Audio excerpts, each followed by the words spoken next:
travels without a visa. It's taken a month of uncertainty, but today it's plain.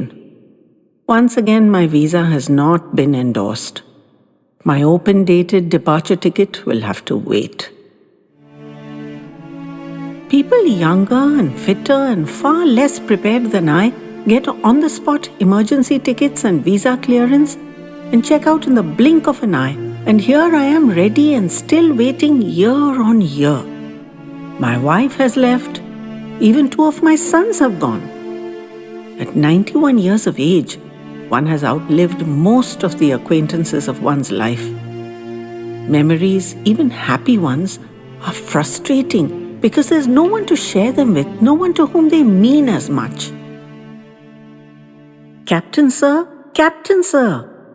Harsha's voice intrudes on my reverie and I raise my eyes to him in silent acknowledgement. He wants me to come out on the balcony, as has been my old habit.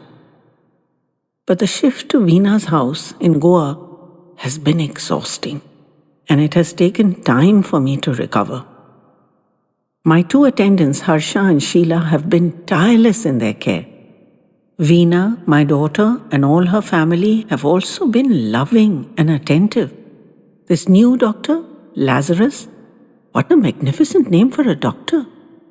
He has been unstinting in his efforts. Young and handsome, jovial. He had spoken to my previous doctor personally, so evidently dedicated to his patients. And witty, I liked that. He caught on to the visa ticket thing very quickly. The rascal said he had been the one to veto my visa, on health grounds. I was not ill enough, it seems. Well, a laugh will get me every time. As to Harsha, the only way to get him off my case is to do what he wants. Otherwise, he will just keep pecking at me with his gentle fingers and saying, Captain, sir, until I am driven to distraction. And Sheila is even more authoritarian. In my day, women were not so strong-willed. My wife's methods for getting her way were subtle. Veena and my daughters-in-law are not as delicate, but Sheila, she is quite a different kettle of fish. I must obey, and instantly. Furthest thing from subtle imaginable. Still, I know I'm a lucky man. Harsha and Sheila are as close as family to me now. Closer, in fact. Their ministrations and even their heckling is ringed with concern, which I exploit shamelessly. Don't begrudge me my paltry weapons. A man must use whatever comes to hand in self-defense. So, upsy-daisy. Straighten the various parts that need straightening. Stiffen the ones that need stiffening. Check that everything is ready to go. Now, forward march. My appearance in the doorway is greeted with shouts and cheers, quite the hero's welcome. Harsha leads me to the east balcony to get the morning sun. It faces the street and not the sea, but as he says, the sea is there all day and all night. It takes me a while to settle down. Not only do I have to contend with my own body, not as obedient and obliging as before, but all the fussing and caring of family too. I am as gracious as I can be. I know they have been worrying about me. It would have been quite nasty for all concerned, except me perhaps, if after relocating me to Goa for my health, I quietly got my visa endorsed and checked out. Finally, the kerfluffle settles down and they all get on with their morning routine, leaving me to a bit of quietude. What a blessing it is to have my own furniture. The beds, chairs and tables to which I've grown accustomed.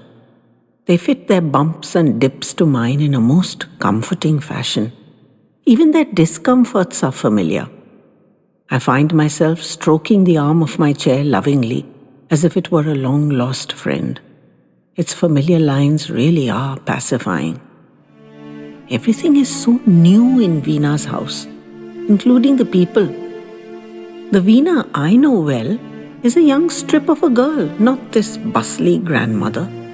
And I don't even know the rest of them as well as I know her. Nowhere near as well as I know this lumpy old chair. That will change, I know. Pending that visa's arrival, we will get to know each other very well, warts and all. And when you're 91, you've collected a fair number of warts, I can assure you. What is that wailing noise in the street?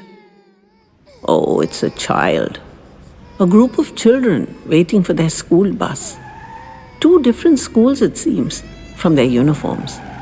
All ages and both girls and boys in each set.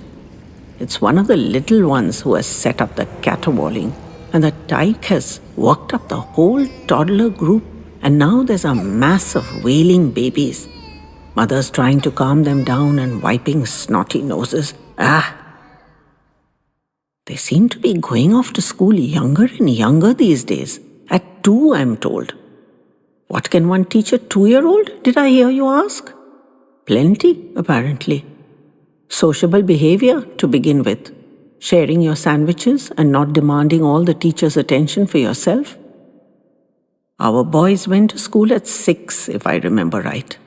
But Veena, the youngest, went at 4. Not a backward glance from that miss, as I recall it. None of this crying nonsense either. She just loved school.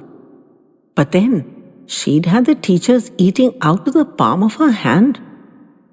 In those days, the girls wore dresses and went to girls' schools, and boys wore short pants and went to boys' schools. Oh, but that was a long time ago, 60 or 65 years ago. But it's all fresh in my memory, like yesterday. Actually, not like yesterday. Yesterday, I cannot remember.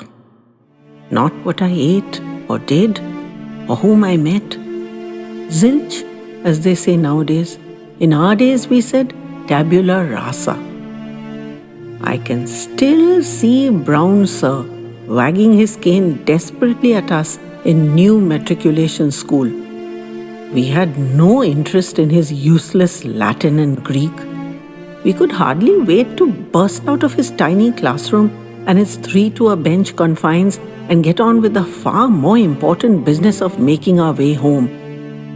There were hillsides to be slid down, stones to be kicked, paper pellets to be rubber-banded at each other, raw mangoes to be stolen from wayside trees, and stick-wielding farmers to be skeeted away from.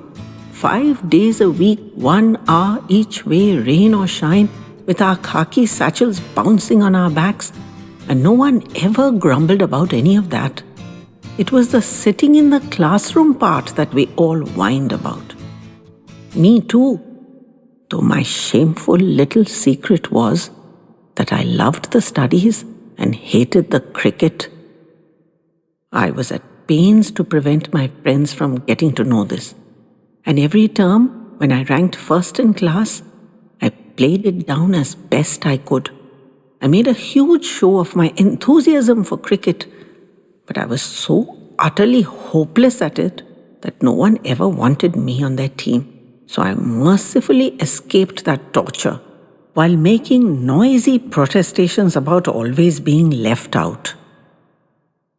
I thought nostalgically of Ratan, my best friend.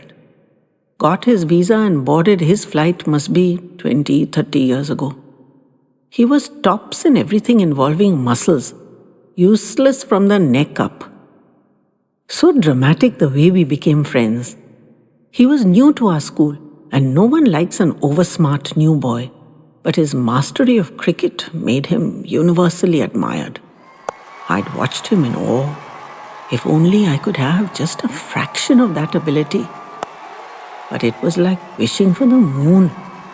No matter how hard I tried, I couldn't even face the bowler with my eyes open. It was the last day of the school term, and I'd escaped from the gang and was sitting at the side of the road, ashamed to go home and crying my eyes out when I saw this colossus of the cricket field bounding along the path, merrily singing and kicking stones. There was no avoiding his kindness. He put his arm around my shoulders and comforted me. He said, we'd just have to bear the shame and the whacks our fathers would give us. But we could be friends from then on, so at least we'd have each other. What else could we do if we had failed? Failed? Merciful God, I had not failed. I had come second for the first time in my whole life. I simply could not bear the disgrace and shame. I'd never seen anyone laugh like Ratan laughed that day. His eyes were streaming. He was rolling around, shrieking, roaring, hiccuping. I joined in soon enough. And a friendship was cemented there and then at the side of the dirt road at the mature age of 12 that lasted many decades. What a summer that was! It was my initiation into the world of boyhood mischief. I'd always been naughty as a child, but never a hellraiser. I rose to that rank only under Ratan's able tutelage. He introduced me to the gastronomic delights of raw guavas, lightly sprinkled with salt and chili powder. Only later did he reveal where he got them from. The graveyard. The thrashing I got when my parents came to know, you cannot imagine. Today, it's just an innocuous fruit, but in those days, guavas and custard apples grew only in graveyards, and no self-respecting person ever dreamed of eating them. Except Ratan, it turned out, and me. My mother's weepings and recriminations and prayers, dragging me off to the temple and forcing me to eat and drink all manner of blessed products. What a hullabaloo! She was convinced I was all but gone, and here I am, 91 and counting. The other standout occasion was the night we shifted Chanduram's bed. Chanduram was a pot-bellied fellow who had a ghee and jaggery shop. Some of the boys used to grab a chunk of jaggery and run off without paying for it. Not I hasten to add. But as a result, Chanduram hated all boys. He was always ranting at us, belaying us with a fly whisk if we got within range. How it started, I don't remember. Perhaps some innocent was rapt by him and wanted revenge. But a project was undertaken to teach him a lesson. In charge of the project, Ratan. Tagging along, never knowing what he was getting into, myself. Numbers made up by sundry other clueless fool boys of similar age and persuasion. In the hot summer nights, the merchants in our village slept out on the street hoping to catch the smallest passing breeze, reclining on light string cots called khatlas. It was a kind of men's club. They talked about the day, politics or idle chit-chat, and around midnight fell off to sleep. The night resounded with their various snores, different pitches and notes going up and down the scale. Some rumbled like thunder, some squeaked, some shuddered, some sounded while inhaling, some exhaling, and some both on the way in and out. It was a veritable concert. Not a fine one in terms of quality, but variety unmatched. With Ratan leading us, we picked our way through the sleepers till we found Chanduram. In fits of muffled giggles, we picked up his khatlu with him still snoring on it and transported it across town. It was a long way in the pitch dark and we were nervous and excited. Oh, it was the most wickedly exhilarating thing I had ever done. It was all over the village the next day, and people talked about it for weeks. Some blamed ghosts. Some suspected us boys, but we were never identified, so we got away with that bit of mischief. My father, who was never one to let the grass grow under his feet, called me in for an interrogation. But my mother came to my rescue, averring that her son would never do such a thing, and how could my father even think of accusing me? I escaped without having had to utter a false word in my own defense. Many years later, when the matter came up in passing and I confessed the particulars to them, Mama was shocked, but Papa gave me a wolfish grin, almost proud, I think, of my intrepid exploits. Captain, sir, Captain, sir. The repeated calls and shakes of the arm bring me back to the present. The stentorious Sheila has replaced Harsha on duty. Not touched your tea at all and smiling away happily, huh? She chatters on like a magpie as she plumps up my pillows, realigns my feet on the footstool, and settles my covers. The school bus has come and gone, taking its noisy, bustling human cargo with it. I have not even noticed. Oh well, so what if my visa does not come? There seem to be many places I can travel without one. The next time, I will sit on the other balcony and look out on the sea and the sand. Wonder where I'll wander off to from there. The mind is its own country.